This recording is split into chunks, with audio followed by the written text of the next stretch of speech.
24년 만에 은행 업무가 전면 변경됩니다. 올해 하반기부터는 은행이 아닌 이 장소에서도 은행 업무를 볼 수 있는 신규 제도가 본격 도입됩니다. 또 하나 중요한 변화가 있습니다. 올해 9월부터는 이 보장 한도가 확대될 예정입니다. 시니어 정보에 묻은 것, 걱정 마음바 둘째 아들입니다. 여러분, 최근 은행권에서의 디지털화가 심화되고 있는데요. 이로 인해 점포와 ATM들이 잇따라 폐쇄되면서 많은 분들이 은행 이용에 불편을 겪고 있습니다. 은행들의 수익이 사상 최대치를 기록하면서 서비스 향상은 뒷전인 탓에 고객 불만도 커지고 있는데요. 이런 고객들의 불만을 잠재우고자 24년 만에 은행 업무가 전면 변경됩니다. 도대체 어떤 소식인지 바로 말씀드릴 테니까요. 시작 전에 구독, 좋아요만 꼭 부탁드릴게요. 피가 되고 살이 되는 걱정 마음바 지금 시작합니다.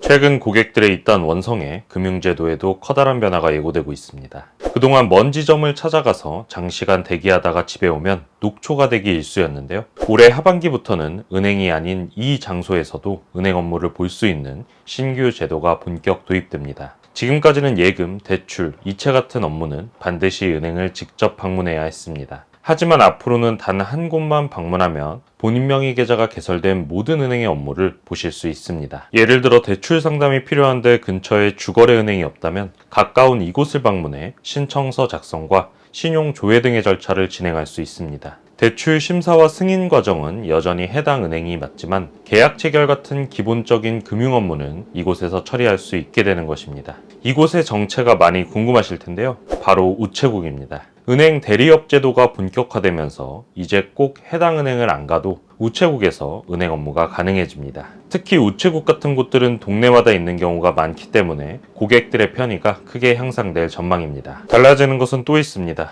오픈뱅킹 서비스의 오프라인 확대도 예정되어 있습니다. 지금까지는 앱을 통해서만 가능했던 타은행 계좌 조회, 이체 동의 서비스가 이제는 한 은행 창구에서 처리 가능합니다. 예를 들어 신한은행을 방문해 국민은행이나 하나은행 계좌 업무도 함께 볼 수 있게 되는 거죠. 점점 줄어드는 영업 점수와 시니어 세대의 대면 선호를 고려한 변화로 보입니다. 또 하나 중요한 변화가 있습니다. 바로 예금자 보호법 개정입니다. 지금까지는 금융기관이 파산하거나 영업을 중단할 경우 예금보험공사가 예금자 1인당 최대 5천만 원까지 보장했는데요. 올해 9월부터는 이 보장 한도가 1억 원으로 확대될 예정입니다. 아직 시행 전이라 정확한 일자는 발표되지 않았지만 금융당국은 2025년 9월 1일을 목표로 하고 있다고 밝혔습니다. 주의할 점도 있습니다. 예금자 보호는 상품별로 적용 여부가 다르며 은행별로 최대 1억 원씩 보장한다는 점입니다. 즉 국민은행 1억 원, 신한은행 1억 원 각각 보호가 가능하다는 뜻이죠. 그래서 분산해서 예치할 경우 원금을 보장받을 가능성이 높아집니다. 다만 현재 본인이 가입한 상품이 예금자 보호 대상인지,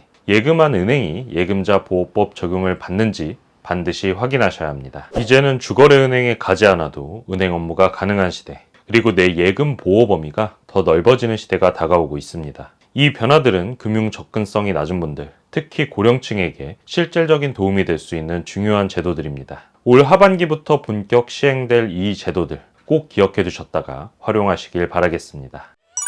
오늘은 고객들의 불편을 해결해줄 24년 만의 은행 업무 변화에 대해서 알아봤는데요. 상당 부분 불편함이 해소될 것으로 보여져 하루빨리 시행이 됐으면 하는 마음입니다. 오늘 말씀드린 내용 외에도 추가적으로 도입됐으면 하는 제도가 있으시다면 댓글로 남겨주세요. 여론 형성에 큰 힘이 되지 않을까 싶습니다. 오늘 내용 도움되셨다면 저희 채널에 큰 힘이 되는 구독, 좋아요, 알림 설정 꼭 부탁드리겠습니다. 감사합니다.